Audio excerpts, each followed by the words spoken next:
For quite some time, I wanted to put together something that streamlines the process of buying the right electric vehicle. So here I am making an attempt to present to you my views on the aspects of an EV to consider when making the actual decision. I have put the factors in 5 distinct layers, and I will take you through the 5 layers one by one. Please note that this content is made particularly for users in North America. Many of the things here will be common or similar around the world, but certain cited conditions and variables are very specific to what one can expect here in North America. The layer 1 would be the type of car.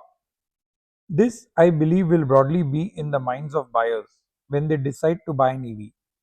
Will it be a 4 to 5 seater hatchback, a 5 seater comfortable sedan, or a 5 to 7 seater SUV? In a distinct use case, it could be a pickup truck, so popular in the US. Most of the factors which are similar to any car also govern the decision with EVs, primarily the type of use and the number of seats. The element that would go hand in hand with this would be the projected daily miles of driving and their division between city, highway, and for some, off roading. This is the primary layer of the decision. To illustrate, let's say we have a family of three who travel once a month to some destination but generally use the car to travel within a city. This would be, say, daily driving of 20 to 30 miles, for which a basic EV like a Chevy Bolt would be perfect. But for the one road trip in a month, say of 250 to 500 miles, they may need to consider a sedan like the Model 3. Both would give you upwards of 260 miles of range, but the latter would be more value in terms of space and efficiency.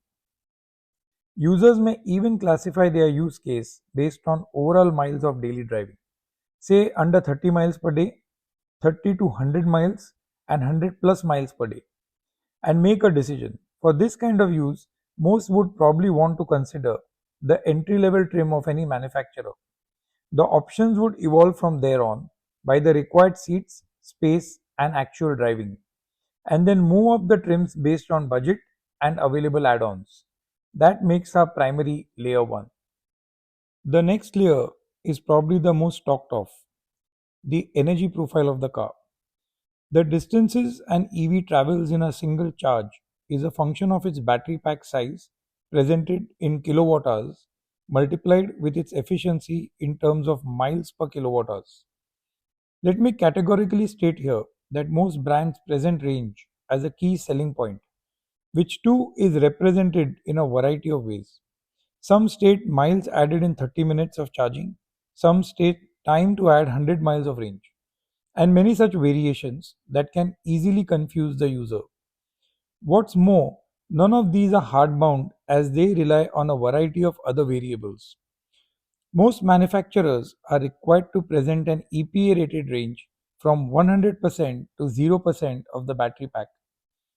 I suggest the user look at two factors. One, the 20 to 80% of the battery pack size and its multiple with the efficiency in miles per kilowatt hours. Two, the efficiency of charging the EV, the same segment of the pack, that's 20 to 80% in the available infrastructure. These two factors will make users reasonably comfortable and strip away all the unnecessary excess information. Here, I would like to recommend the YouTube channels Out of Spec Reviews and State of Charge. Both have conducted several range and efficiency tests on almost all the EVs available in North America, and you can easily obtain all the reliable numbers from these two channels. An even more important consideration should be the charging capability of the EV, both in daily slow charging or AC charging and fast or DC charging for long journeys. Even when relying on range, users should demand the highway range instead of the combined range advertised by most manufacturers. AC charging in EV is identified as level 1 or level 2 charging, basically by the available voltage of 110 to 120 volts for level 1, delivering typically 15 amps, and 208 to 240 volts for level 2, delivering between 30 to 48 amps. For the purpose of this guide, I will stick to talking in amps, as it best represents the energy delivered to an EV. The level 1 charging is extremely slow but handy in an emergency. At 15 amps, a Tesla Model 3 rear-wheel drive would take 32 hours to charge from 0 to 100%. Of course, most EV users would not come in with a dead battery, at least not often. An average user would simply look to replenish the miles consumed in the day and would charge to 100% only on specific occasions. The Tesla Model 3 rear-wheel drive with the LFP battery, however, does have a daily charge limit of 100%. Running down the battery of an EV is highly unadvisable and should be avoided at all costs. Most EVs are preferably used in the middle of the battery pack, say 50 to 80%. For level 2 AC charging, the user would either look to install electric vehicle supply equipment at home or look for public charging options, ideally very close to home or work. At home, you would need a dedicated circuit at 125% of the desired amps, as per the US NEC code. So for 40 amps, a 50 amps dedicated circuit is mandated. Remember, an EV pulls tremendous energy in the context of an average home, often more than all the other energy consumed in a home combined. It's very important that this be kept in mind. It's also important that a certified electrician be engaged to set up the EV charging system at home. It's certainly not a DIY activity, even though many may be compelled to think that way. A bad accident or fire hazard could risk your precious EV and your even more valuable home. The important question to answer here, and probably the most important in your decision, is the access to a level 2 AC charger. Either an installed one at home or one made available at your multi dwelling unit if you live in one, the local community, or your employer. Access to a level 2 public charger is good as well, subject to its consistent availability. Daily access to some form of level 2 charging is necessary for EVs, though many use EVs exclusively on public DC fast chargers. Again, EVs with a large battery pack, typically in excess of 70 kilowatt hours, may need high amperages. The Ford F-150 Lightning, for instance, supports 80 amps and needs a dedicated 100 amp circuit.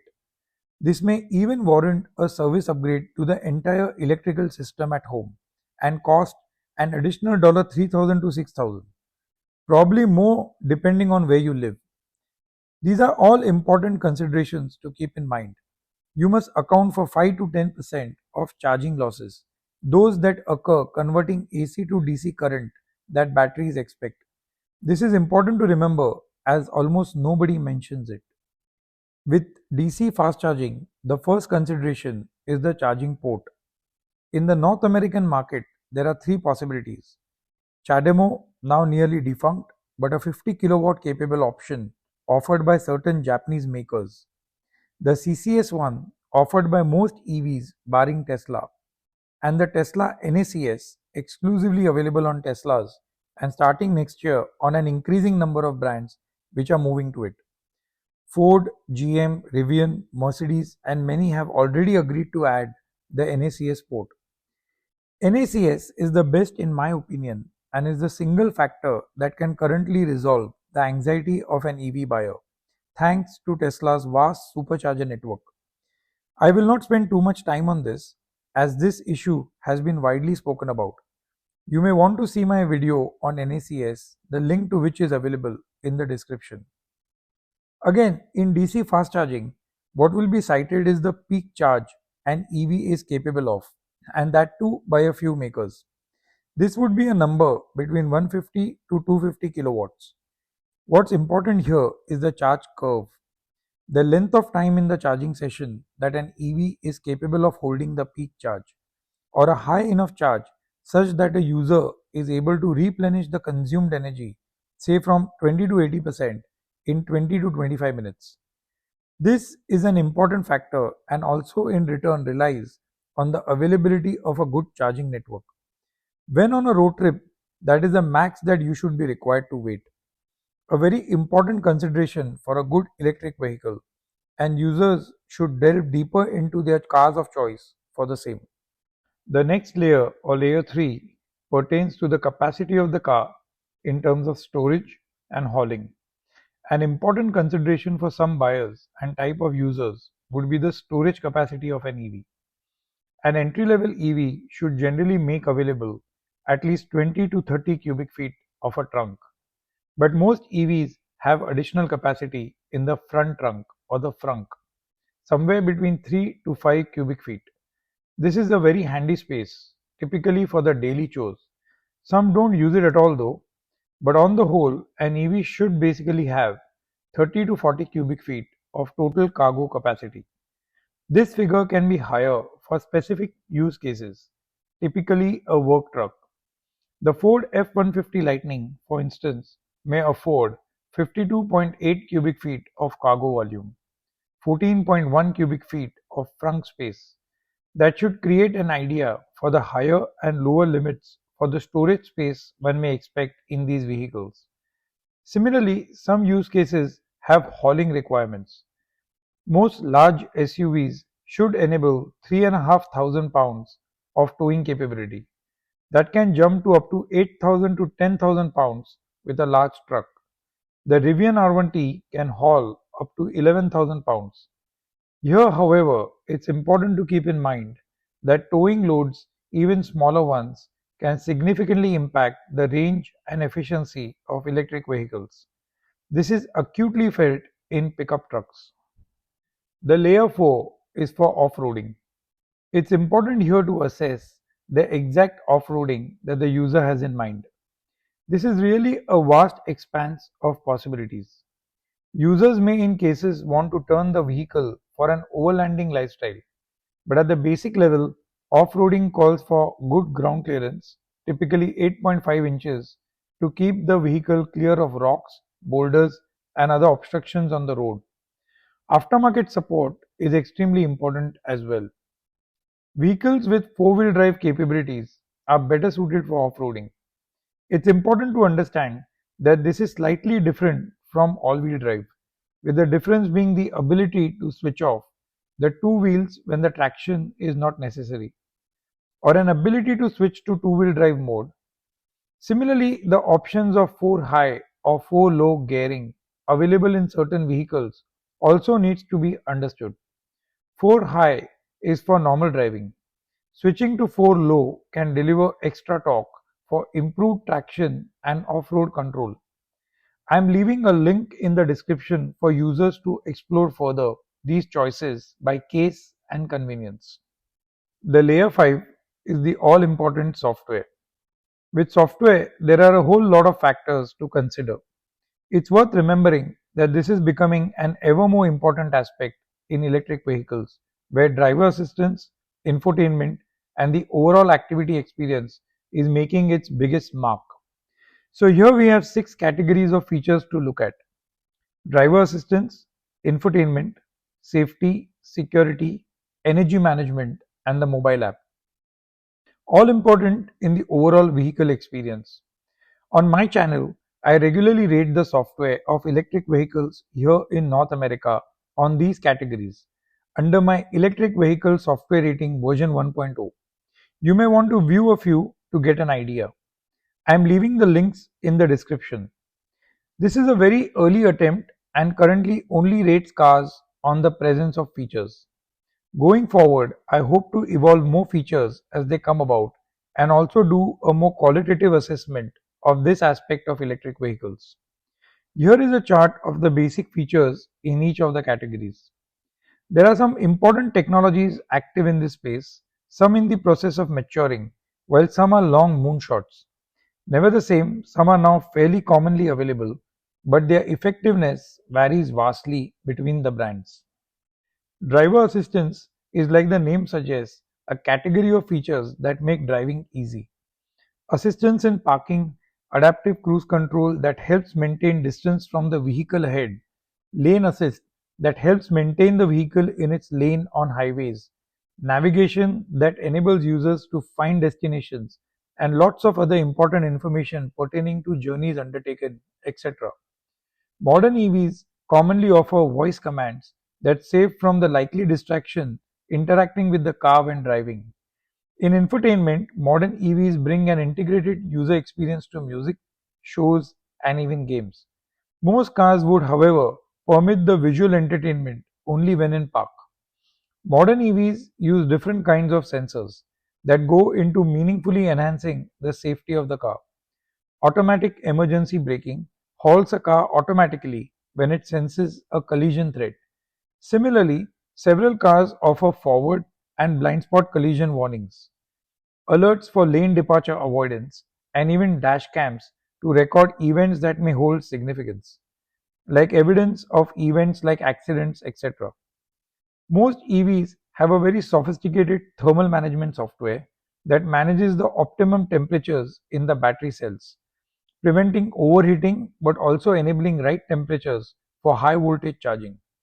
For security, most modern EVs offer some form of intrusion detection in the car, alarms against forced unauthorized access, and even driver identification and authentication. They use cameras with the cabin and outside to provide vigilance, often accessible in mobile apps.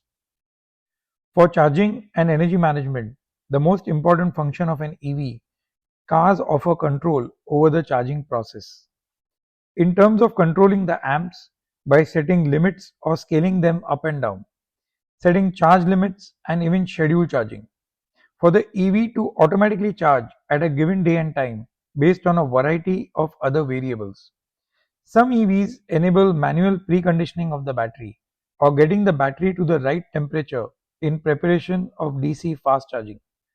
Some navigation systems also combine with the charging activity of the EV, enabling users to select DC fast chargers on journeys and enabling the planning of the trips around them.